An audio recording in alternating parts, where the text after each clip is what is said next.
लोकसभा चुनाव के लिए कांग्रेस उम्मीदवार अक्षय कांति बम ने आज मंत्री कैलाश विजयवर्गीय और विधायक रमेश मेंदोला के साथ चुनावी फॉर्म वापस ले लिया। इस धमाके की भनक कांग्रेसियों को भी नहीं लग पाई। कलेक्टर दफ्तर में पर्चा निकालने पहुंचे बम के साथ मेंदोला समर्थकों की भीड़ थी, जो मेंदोला के इशारे पर दफ्तर के बाहर मोर्चा संभाले रहे। मेंदोला खुद बम को साथ लेकर दफ्तर में गए और फॉर्म निकलवाया। यहां से बाहर निकलते ही बम को मंत्री विजयवर्गीय के साथ गाड़ी में बैठा दिया गया, जहां से वे दीनदयाल दफ्तर पहुंचे। मंत्री विजयवर्गीय को सूरत की तर्ज पर कामयाबी मिल गई और क्लीन स्वीप नजर आ रही है।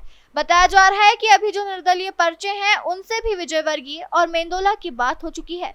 आज दोपहर तक का वक्त है, बारी बारी से पर्चे बाहर होते नजर आएंगे। कयास लगाए जा रहे थे कि बम कभी भी कांग्रेस में धमाका कर देंगे। कल रात और आज सुबह तक ऐसे प्रचार करते नजर आए कि भनक तक नहीं लगी। सुबह चौहितराम मंडी पहुंच गए थे, जहां कांग्रेसियों के साथ प्रचार भी किया। घर लौटने के बाद नहा धोकर मेंदोला के साथ कलेक्टर दफ्तर पहुंच गए। इस उलटफेर के पीछे मंत्री विजयवर्गीय बताए जा रहे हैं। दिल्ली तक खबर पहले ही कर चुके थे।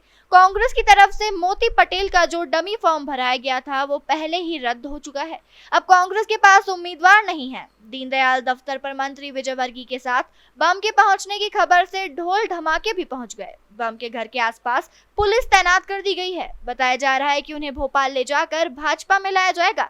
देखिए, चूंकि आज नाम वापसी हो रही है और शाम के 3 बजे तक का समय है नाम वापसी का, और इसी क्रम में अभी तक 3 अभ्यर्थियों के द्वारा अपना जो निर्धारित फॉर्मेट होता है उसमें प्रस्तुत किया गया है नाम वापसी हेतु आवेदन। और इसी क्रम में जो कांग्रेस कैंडिडेट हैं थे अक्षय बम, उनके द्वारा भी अपना नामांकन वापसी का आवेदन स्वयं आकर दिया गया है। उसमें उनके हस्ताक्षर का मिलान भी कराया गया है और साथ साथ प्रॉपर वीडियोग्राफी भी सीसी कराई गई। सर, उन्होंने 3 नामांकन फॉर्म दाखिल किए थे, क्या तीनों वो? देखिए, इसमें जो नियम होता है कि जितने भी नामांकन पत्र दाखिल होते हैं स्क्रूटनी सभी की करी जाती है, सभी को योग्य या अयोग्य या स्वीकृत या स्वीकृत घोषित किया जाता है। लेकिन अंत में जो कैंडिडेट है उनका केवल एक ही नॉमिनेशन पत्र के आधार पर जो उम्मीदवारी है उसको संज्ञान में लिया जाता है। इसलिए ये चीज जो है वो तीनों जो नामांकन पत्र उन पर लागू है। ये सब देश के प्रधानमंत्री की गारंटी का, संकल्प का और उनकी कार्य करने की शैली का, उनकी नीति को देखकर अक्षय बम जी ने आज अपना फॉर्म वापस लिया है।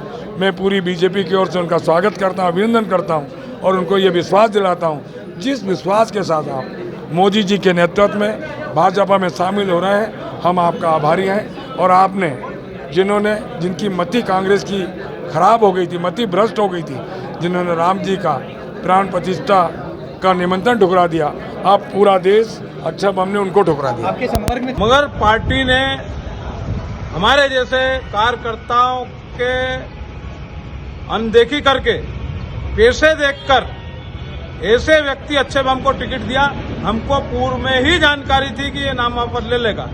गांधी भवन में जब बैठक हुई, मैंने आदरणीय सज्जन सिंह वर्मा, सुरजीत सिंह चड्डा और कई हमारे बड़े नेताओं को उसी दिन बता दिया था कि अक्षय बम को पक्का कर लेना, ये नाम वापस ले लेगा। आज वही चीज हुई, वही चीज जानकारी में आई। सुबह अक्षय बम मेरे साथ था, चौहितराम मंडी में जनसंपर्क करा सुबह 5-6 बजे से। जब भी मैंने इशारा करा कि आप बीजेपी में मत चले जाना, आज जो है नाम वापसी का समय है, उसने इनकार किया। उनके साथियों ने इनकार किया। उनके साथियों को कहता रहा कि देखो ये भारतीय जनता पार्टी में न चला जाए। नहीं बोले पक्की बात हो गई, नहीं जाएगा। बीच में भी इशारा करा ये चला न जाए। मैं स्वयं फार्म भरने वाला था कि जो है डमी फार्म भराओ, डमी नहीं तो निर्दलीय फार्म भरने दो मुझे, मगर पार्टी हाईकमान ने मुझे अनुमति नहीं दी। आज अगर मुझे अनुमति दी होती तो मैदान हम कांग्रेस के कार्यकर्ता, हजारों की संख्या में कांग्रेस का कार्यकर्ता काम करता। दीनदयाल दफ्तर पर नगर अध्यक्ष गौरव रणदीवे के कमरे में भाजपाई बम के साथ बैठे हैं। इंदौर से राजीव टाइम्स की रिपोर्ट।